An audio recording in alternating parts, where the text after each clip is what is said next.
одном из основных направлений наших исследований является это взаимоотношение животного и человека. Это очень важно, тем более, как говорится, сайгак это одно из животных, которое не поддается как бы приручению до сих пор.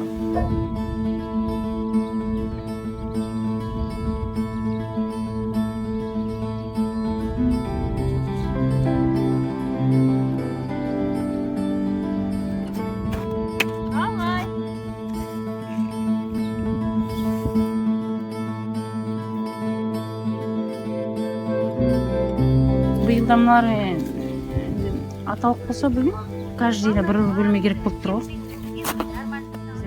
Жайлап сол үйреніп нетіп көріп сол өзімізде жаңада опыт алып жатырық қой осыларға қарап.